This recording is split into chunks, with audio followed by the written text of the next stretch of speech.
Yeah? So poor performance leads to piss poor, what's the last bit? Poor planning leads to piss poor performance. It's an English expression. All right, so the more time you spend in planning up front, the less time, the less damage you're going to do once you're on set and getting going. So planning, the other important thing is testing. Before you get into heavy duty mode, get with your DP, get with the stereographer and your editing, test the workflow. Really make sure it works. Make sure you can see your dailies in an efficient way in a 3D environment. We have a particular methodology called FlowWorks, flexible, lean, open. It's just a way of understanding, looking at the script, working with the producers and the directors, and optimizing that workflow to make sure at the end of the day you get maximum bang for buck coming out the other end. So think about your workflow, plan for it up front. Neil, I'd just love to make an interjection there. Sure. Having just worked with you, we did take your advice. We did a nice little afternoon test over at your facility with our camera team who just met each other for the first time, using a rig that they hadn't really worked with before and 2 cameras that hadn't really been gen-locked before. So maybe Jacob could just talk about how important that test was for you and some of the things you learned. Yeah, it was great. I flew in from Detroit and I felt like I was in this, it was very Japanese. I felt like this sort of dojo, and I'm with these sort of, masters teaching me. The beam splitter rig and this, we were, really kind of figuring out this workflow with 2 Canon 5Ds with Zeiss lenses, and there's an issue with gen-lock. Usually, typically, basically, there's a rolling shutter, and even if you have sync, there's a drift issue between the two with the shutter. But if you take a photograph while recording and you listen and you hear the shutter open and close, you get within 1/10 of a millisecond of sync. I was looking at the clipboard, and it's at 24 frames a second, it's really imperceptible. So we figured out a lot of issues. When you're doing 3D, you really should really test these things before shooting, because if you have issues later, then you realize, oh wow, this take was perfect, but I can't use it. I have to stick with the 2D version. And going off what Neil was saying, I think it's, really think of 3D as this sort of, cinema is a graphic art. It is, arguably painting plus the dimension of time, but really think of things sculpturally. Think of now we have sculpture plus time. Think about where you're looking on the screen. In terms of editing, imagine where you're dictating where someone's looking on a z-axis. If you have an actor in the, converged at the screen, if you're going to be cutting, moving quickly between, looking far into a divergent area, then into a convergent area, it can be very disorienting. So really think about the pacing of depth. So just to any new 3D filmmaker, I'd suggest really, play with the notion of volume and sculpture in your editing. But I'm digressing a little. But the tests were great and everything worked well. Yeah, and bottom line is, if we didn't do that test, we would have shown up in the morning and had some issues that would have had to been worked out, which really would have kind of killed our day. So really important to get with your guys before the shoot, as far in advance as you can. If Jim Cameron spends a year planning a feature, we probably want to spend a week or 2, right? So, it's tough to deliver even in 2D, and delivering in 3D, there are other challenges to overcome. So really plan ahead, work with a DP stereographer, test. Okay, so the other thing we see is that it's quite hard to make a movie, right? You've got to steal, beg money from your aunties and the dentist and rob their local bank, whatever it is, but movies get made. It's hard to make a movie. I have to say it's even harder to finish a movie. Lots of more movies fail in post than they do in production, right? Getting it through, you shoot non-stop for 2 weeks, 3 weeks, but then it's a sprint and there's a certain momentum, but then you have to bring it to fruition, and that can take months, sometimes years. So thinking about your post-pipeline and the timeline and the budget up front is absolutely critical, because having 20 days of dailies in the can does not a movie make, right? Nobody buys that. People buy a polished, finished 90-minute feature which has all the things that they expect from it, right? So finishing the movie is something you've got to keep your eyes on. Get your post-house involved early, right? We're the last people to touch a movie.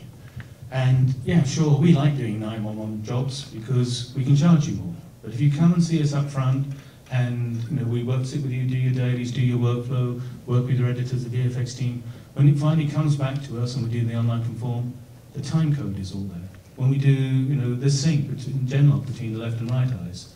When we come to do the outputs, we know exactly what you need. If you're The focus here is to deliver and to sell and get your movie out there. So you've got to be thinking about what the end game is as early as you can in that creative and planning cycle. Don't forget to budget as well. You know, we do pro bono jobs, but sometimes our colorists like to eat, and they've got families and everything, right? So, and again, you know, as a boutique indie finishing house, we do deals all the time, but we still have to charge. And the more you can budget ahead and make sure you've got some money left over, the better chances you have of a highly professional, high quality professional product being delivered, okay? People, distributors and buyers are, it's a fire, let's go. Yeah, distributors and buyers want a professional product. They don't want a half-baked product, right? It's very competitive right now. So, yeah, so that's selling your project, right? Oh yeah, so if making a movie is hard and finishing a movie is very hard, then selling a movie is very freaking hard, right? And that's the goal. You guys got to make money from all this. So you've got to be thinking early on, how are you going to sell this beast you're making, whatever it is, a short, a TV show. You've got to be thinking about the festivals. You've got to be thinking about social media. You've got to be leveraging everything you can to get your movie out there above the noise level and to get to be noticed. And you should start doing that up front, right from day one. One of the things we always recommend is you should always have a good behind-the-scene team. You should be the making of your feature is now become an integral part of indie sales tactics, right? So right from up day one, you should have somebody there with a 7D out there shooting you in action and telling the story. Get it on Facebook, get it on whatever social network you can use. You've got to get the momentum and buzz going right up front from day one. So in summary, you've got to be thinking pre-production planning, production pragmatics, practicalities, and post-production delivery. You've got to have a plan right up front from day one to how to get through the whole of that minefield. You know, given that Murphy's Law will always come and cause as much havoc and chaos as possible the first day you start shooting. Start at the end. What are the deliverables you're really going for? Now I know everybody in this room is going to make a 90-minute feature, submit it to Sundance, win first prize, and then have it Oscar nominated, right? I know that's the dream. You might want to have plan B, just in case, all right?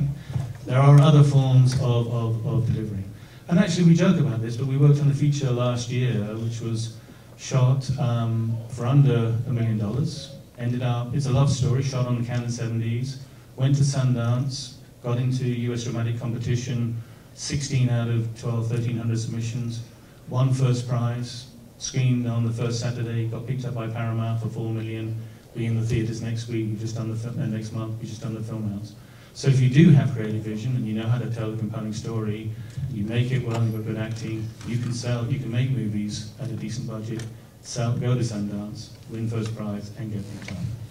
It doesn't always happen, by the way, just in case. Yeah, and just on the distribution note, we've been working with folks all over the world to help get our filmmaker content out into various pipelines. And on Sunday, we're actually having a distribution Q&A here, so anyone interested in learning about how our organization can help you with your distribution, that's Sunday afternoon. Right.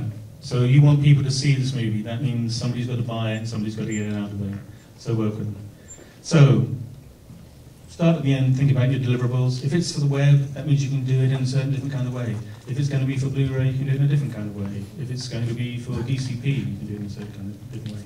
There's different workflows, mix and matching, as long as you understand what the distribution possibilities are.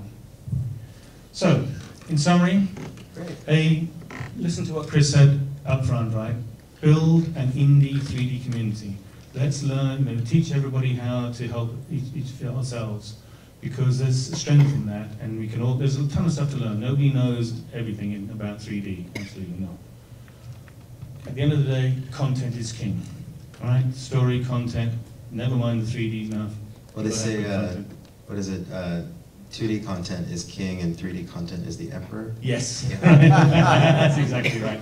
Okay, and if you want more information, Chris has a great site, the Dream Factory Studio, go in there, he runs all some good seminars. We're in West Hollywood, if anybody wants to come in and look at their projects and understand a bit more about the workflow.